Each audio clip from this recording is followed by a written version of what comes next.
Hello বন্ধুরা, good morning. কেমন আছো তোমরা সবাই? আমার নতুন একটা ভিডিওতে তোমাদেরকে অনেক স্বাগত।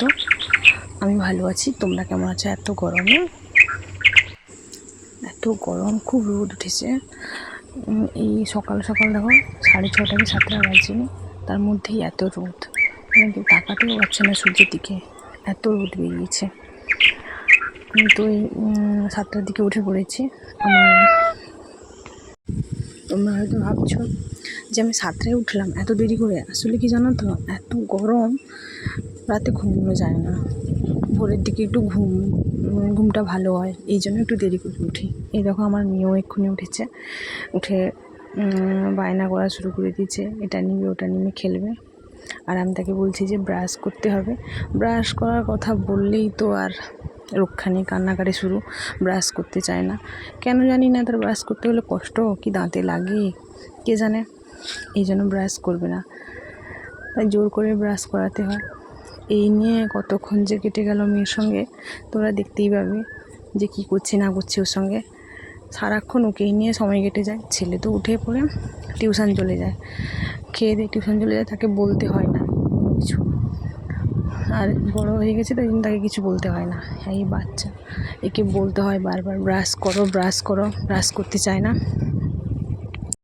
আর কি বলো তো, প্রথম ভিডিও করছি তো, অনেক কিছু করি সারাদিন কাজ, কি অন্য কিছু তৈরি, মানে অন্য কোনো কিছু করলে সবটা যে ভিডিও বানাবো মনে থাকে না, যেটা ভিডিও বানাবো এটা করবো মনে থাকে না। তার কাকা এই মাঠে যাচ্ছে, এই জন্য সে দাঁড়িয়ে দেখছে। তাকে বলছি তুই যাবি না কি? না হ্যাঁ যাবো। এই দেখছে, ব্রাশটা নিয়ে দাঁড়িয়েছে, এই নিয়ে 1/2 ঘন্টা 45 মিনিট এরকম তো যাবেই যাবে। আর ব্রাশ করতে নিয়ে গেলে কান্নাকাটি শুরু করবে। ব্রাশটা নিয়ে দাঁড়ানোটাই তার সার। ভীষণ দুষ্টু, দেখছো শান্তভাবে দাঁড়িয়ে আছে না। তোমরা হয়তো ভাবছো যে বাড়িতে কি মেয়ে, ছেলে আর মা 3জনই থাকে? না না, বাড়িতে অনেকজনই আছে। আসলে সবাইকে ভিডিওতে প্রথম ভিডিও তো, এই জন্য নিতে চাই না। আচ্ছা, এটা কি ফুল বলো তো? তোমরা যদি জানো তাহলে কমেন্ট করে বলবে আমাকে। আমি তো জানি, তোমরা যদি জানো তাহলে বলবে। তারপরে কাকাই তাকে ডাক চলে যাবি না কিরে মাঠে, চল।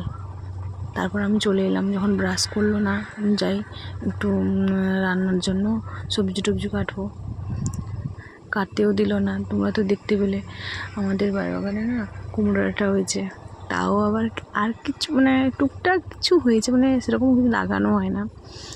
আর এখানে বায়না করেছে আমাকে দোল করিয়ে দাও, আমি ব্রাশ করবো পরে দোল করিয়ে দাও। আবার চলে এলাম, না আবার দোল করিয়ে দিলে কান্নাকাটি শুরু করবে। আর বাচ্চা কান্নাকাটি করলে কারণ কোনো মারই কাজ করতেও মানে কোনো কিছুতেই মন লাগে না, এটা তোমরা সবাই জানো। এই জন্য তাকে খুশি রাখার জন্য আগে আমাকে করতে হয় এগুলো। আর এখন তো সবাই মাঠে চলে যায়, থাকে না কেউ বাড়িতে, এই জন্য আমাকে বেশি সময় দিতে হয়। না হলেও দাদু দিদা সবার কাছেই থাকে। আর তার দাদা থাকলেও ভালো, দাদা সকাল টিউশন চলে, এখন স্কুল থাকে না। এলে তো তোমরা দেখেছো ছোটোখাটো ভিডিওতে রিলস খেলা করে কীরকম দুজন। এই যে এখনও চলছে আর আমার সঙ্গে গল্প করছে। তোমাদেরকে সাউন্ডটা অফ করে দিতে পারলাম না, না হলেও সেখানে বলছিল 1 2 এরকম বলছে, একে চন্দ্র। আর কত কাজ করতে লেট হয়ে যায়, সেখানে দেখলে তো সবজি কাটতে ফেলে দিয়ে এলাম। এই যে কুমড়ো ফুলে চপ করবো, কুমড়োটা চচ্চড়ি রান্না করব। আমি সব ভিডিও তো করতে পারি না, মানে আমি ভুলেই যাই যে হ্যাঁ এই রান্না হয়ে গেল, এটা কাটতে বলেছিলাম। আর ভিডিও করা নিয়ে তো অভ্যস্ত নেই, এই জন্য ভুলে যাই যে কোন ভিডিওটা করতে হবে, কোনটা করতে হবে না, কি করব। এই বসছি যখন মেয়েকে নিয়ে, তার ভিডিওগুলোই করি সারাদিন, তাই সব ভিডিও করা হয় না। কি করব বলো, যেগুলোই পারি সেগুলোই দিয়ে দিই। তোমাদের ভালো লাগলে দেখবে, একটা শেয়ার কমেন্ট লাইক করবে। আর বাচ্চাদের কাদের না ভালো লাগে, বাচ্চা তো সবার ভালো লাগে, আমার তো খুব ভালো লাগে বাচ্চাদের। আমার তো সারাদিন সময় কেটে যায় ভিডিও করা, বলছি ভিডিও করতেই ভুলে যাই। খেলা করছে, কথা বলছে আমার সঙ্গে। কি খাচ্ছ? ছেড়ে দিয়ে গেলে কান্নাকাটি শুরু করে দেবে। কি খাচ্ছ? আগে একটু অসুস্থ ছিল, এখন ভালো হয়ে গেছে। অসুস্থ হওয়ার কারণও ছিল, আমি বাবার বাড়িতে গেছিলাম, সেখানে মা অসুস্থ ছিল, হসপিটালে ভর্তি ছিল, স্লাইন চলছিল। এই মানে এত গরম তো, আর এদিকে হাই প্রেশার, সুগার হাই, অসুস্থ, মানে আর পায়খানা পেচ্ছাপ হচ্ছিল না, বন্ধ হয়ে গেছিল, এই জন্য ভর্তি ছিল। আর আমরা গেছিলাম সেখানে, মানে বাবার বাড়িতে প্রচণ্ড গরম আর ঠান্ডা খেয়েছে। আর সেখানে এই আইসক্রিম, পেপসি, লেবু মালা এগুলো সবসময় যেত, খেয়েছে। আর বাড়িতে তো এগুলো খেতে দেওয়া হয় না, সেখানে তো কথা শুনে না, খেয়ে নেয় এগুলো। তারপর ঠান্ডা লেগে সর্দি, কাশি, জ্বর, সেই ওষুধ খেয়ে আবার ডাক্তারবাবু যে ওষুধ দিয়েছিল সেই ওষুধ খেয়ে আবার পায়খানা। কি বললে? মানে একদম খিটখিটে টাইপের হয়ে গেছে, কথা শুনে না, কান্নাকাটি করে। এই এখানে আমি সবজিগুলো, সেই কুমড়ো ডাঁটাগুলো কাটছি আর নিয়ে বসে গেছি, ফেলছে এদিক সেদিক। আমি কিছু বলছি না কেন, যে আমি বলতে গেলে আবার কান্নাকাটি শুরু করবে, আমার কাজ করতে দিবে না। যেমন যা করছে করুক। একটা বিস্কুট দিচ্ছি, একটু শরবত খাইয়েছিলাম। তাল মিষ্টি বাচ্চাদের দেওয়া খুব ভালো, তোমরাও দিবে, ঠান্ডা হয়, পেট ঠান্ডা হয়। এগুলো দিয়েছিলাম খাওয়ার জন্য। তারপর সেই ফুলগুলো নিচ্ছে, এগুলো ফেলেছে, তার দিদুনের কাছে যাচ্ছে না, ডাকছে, তার দিদুন যাচ্ছে না। মন ভালো থাকলে চলে যাবে সবার কাছে, খেলতেও চলে যায়, একা একা খেলাও করে, বিরক্তিও করায় না, শরীরটা ভালো নেই। আর আমাদের এখানে যে উৎপাত শুরু করেছে, এই যে চলে এসছে আমাদের, এদের কি কাদের বাড়ি বলতো, এরা বিরক্তি করে বড়। মানে গাছে যে সবেদা হয়েছিল না, সব খেয়ে নিয়েছে বসে। এই রাম ভক্তদের উৎপাত মানে থামা যায় না একেবারে। চলে এসছে সকাল সকাল খেতে, তারপর শুরু হয়ে গেল এদের, মানে পুকুর ঘাটেও যেতে পারবে না, কিছু করতে পারবে না। তারপর দুপুরের দিকে দেখো কত রোদে মানুষ কাজ করছে, মানে এত কষ্ট এদের, সত্যি আমরা বাড়িতে আছি থাকতে পারছি না বলছি, এত গরমে। আর এরা মাঠে কীরকম কাজ করছে, ধান কাটছে, সত্যি খুব কষ্ট।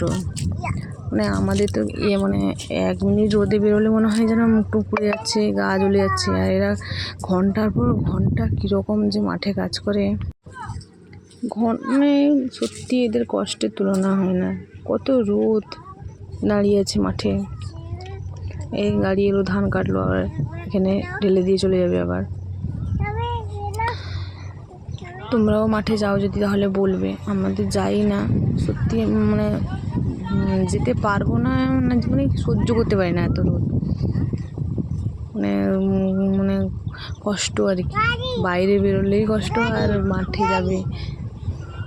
আমার মেয়ে তো মানে কীরকম ধান কাটছে গাড়ি দেখবে বলে আমি এগুলো ভিডিও করে রেখেছি, দেখতে চাই আর কি সবসময়, গাড়ি দেখবে। আমি এখন এই ভয়েস নোট করছি আর বসে আমার কাছে গাড়ি দেখি এরকম করছি। হ্যাঁ বলছে সেখানে আবার গাড়ি চলছে মাঠে, আমার বাড়িটা তো মাটির সাইডে, তাই গাড়িতে যাচ্ছে, আবার ধান কাটা হচ্ছে দেখছে। তারপর রান্নাবান্না করতে চলে এলাম, এই যে রান্নাবান্না করবো বলে চলে এসেছি। আলু ভাজা করছি, তারপরে কুমড়ো ভাজা আর চিংড়ি মাছ ভাজা করেছি। তারপর এই গরমে মানে কড়া করে ঝোল তরকারি রান্না করলে না, বাবা আর মা খেতে চায় না, তাদের জন্য ভেড়ু আলু কুমড়ো দিয়ে তরকারি, আর আমার ছেলের জন্য পটল আলু তরকারি করেছি। আর আমার ছেলে না পটল ভাজা খেতে পটলের তরকারি খেতে এতটা ভালোবাসে না, তবুও করেছি, মেয়েটাও ভালোবাসে পটলের তরকারি খেতে। আর পটল অন্য কোনো সবজি রান্না খেতে ভালোবাসে না, অন্য কোনো সবজিও খায় না। ঢ্যাঁড়স ভাজা করলে খায়, আর একটু কী খাই বলো তো, ভুলেও গেলাম, বেগুন ভাজা খায়। আর পটল তরকারিটা কেমন হয়েছে, মানে কেমন লাগছে দেখতে বলবে। তারপর এই যে আবার মাঠে কাজ করছি, আবার চলে এলাম দেখতে বলতে আমি দেখতে আসি না, সবসময় তো দেখছি, কী আর দেখবো। আমার মেয়ে আসে যে চলো আবার দেখবো, চলো আবার গাড়ি এসছে, চলো মামাম চলো আবার দেখবো, চলো। এই চলে এলে বলবে, এই ভিডিও করা শুরু করে দিলাম। তার যখন ভালো লাগে দেখাবো এগুলো। ফোনে যখন নেট চলে না, নেট প্রচুর স্লো চলে, এই জন্য এগুলো চালিয়ে দিলে এসে খেয়ে নেয়। তারপর আবার বিকেলবেলায় চলে এসছে আমাদের এই যে এদের যেন এদের বাবার সম্পত্তি পেয়ে গেছে, বাধ্য হলাম এদের বাপ তুলে কথা বলতে। কাদের কীরকম বাগান না 3টে কুমড়ো হয়েছিল, 3টে যুগ 3জন বসে খেয়ে নিয়েছে, একজন পেছনে বসছে একজন এখানে, দিয়ে আমাকে এমন তাড়া করে নিয়ে এসছে না, আর কি বলবো। Okay bye.